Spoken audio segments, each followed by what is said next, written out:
আর বৃষ্টি চেপে ধান বমি মোবাইলটা পড়ে যাবে।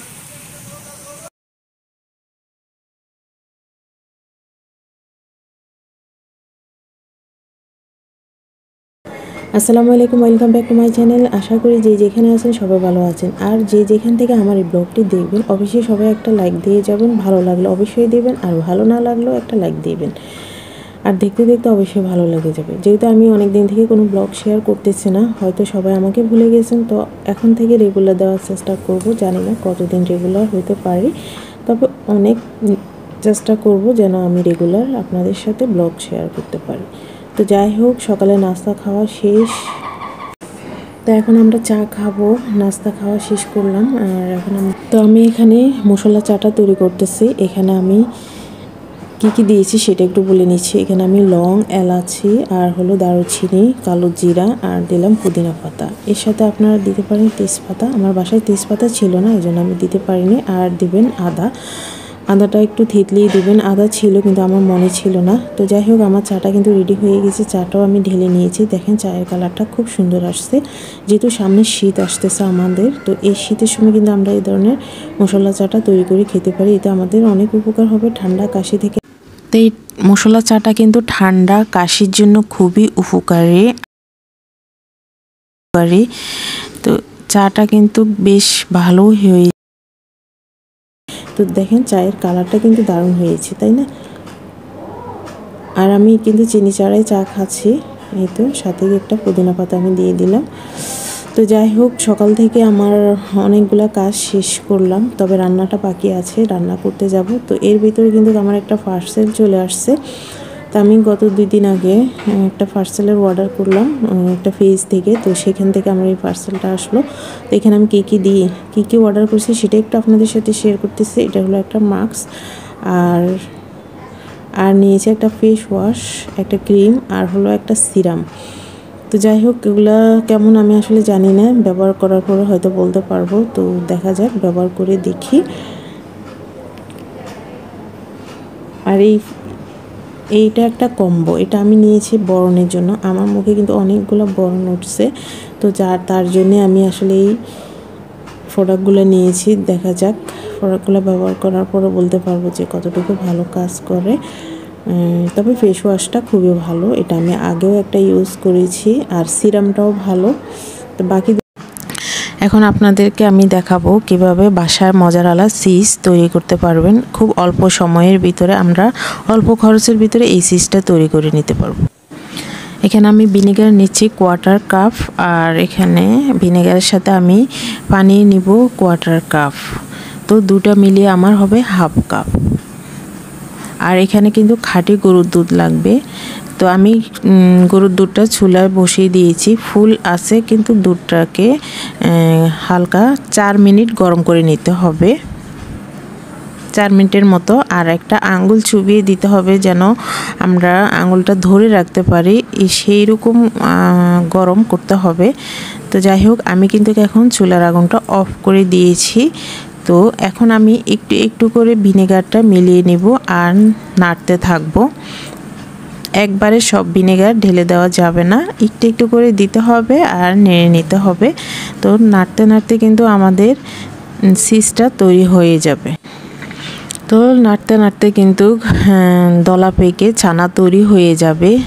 ছানা এই যে দেখেন, আস্তে আস্তে ধীরে ধীরে কিন্তু ছানা তৈরি হয়ে গেছে। তো এই যে ছানা থেকে কিন্তু আমাদের মজারালা চিজটা তৈরি হয়ে যাবে। তো যাই হোক, এখন আস্তে আস্তে আমি আরও সবগুলোকে দলা পাকিয়ে একসাথ করে নিচ্ছি।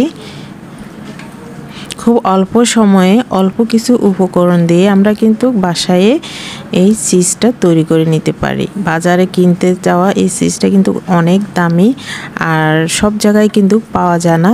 তো সেটা আমরা বাসায় নিজেরাই তৈরি করে নিতে পারি, বেশিক্ষণ সময় লাগবে না। যাই হোক, আমার চিজটা কিন্তু তৈরি হয়ে গেছে প্রায়। তো যাই হোক, এখন আমি এখানে ঠান্ডা পানি নিয়েছি, আর তার সাথে একটু লবণ দিয়ে দিচ্ছি। লবণটাকে আমি নেড়ে চেড়ে নিচ্ছি।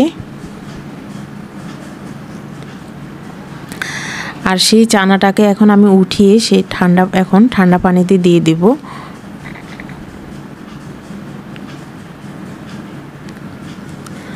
এখানে এই খাঁটি গরুর দুধ নিতে হবে। এখানে কিন্তু আমরা পাউডার দুধ দিয়ে কিন্তু এই মজারালা চিজ তৈরি করা যাবে না, একদম খাঁটি গরুর দুধ নিতে হবে।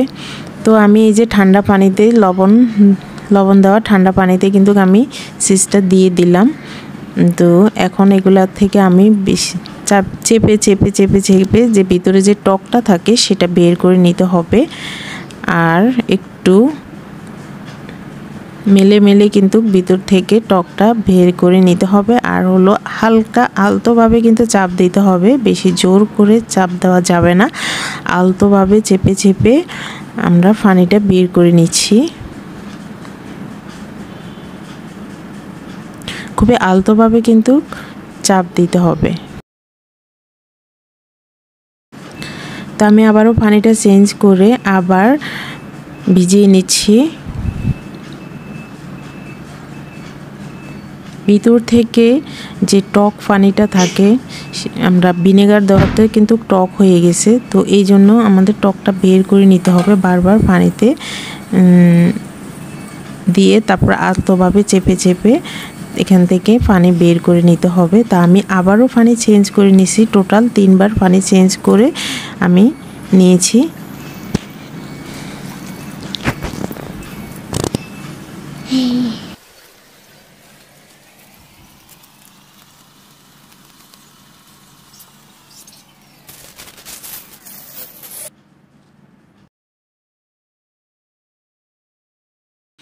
তো এই যে আমার চিজটা কিন্তু তৈরি হয়ে গেছে। এখন আমি একটা প্লাস্টিক র্যাপারের মধ্যে র্যাপ করে এখন আমি এটা 3 ঘন্টার জন্য ফ্রিজে রেখে দেব, তাহলে এটা সেট হয়ে যাবে। এই তো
তো যাই হোক, এটা হলো সেই যে মিরপুর গিয়েছিলাম। মিরপুর যাওয়ার পর আমরা পিৎজা হাটে গেছি পিৎজা খাওয়ার জন্য। তো সেখান থেকে কিছুটা শ্যুট করছি, কিছু ভিডিও ক্লিপ ছিল, সেগুলাই এখন আপনাদের সাথে শেয়ার করতেছি। তো আমরা এখন সন্ধ্যার পরে এখানে সবাই মিলে পিৎজা খাচ্ছি পিৎজা হাটে।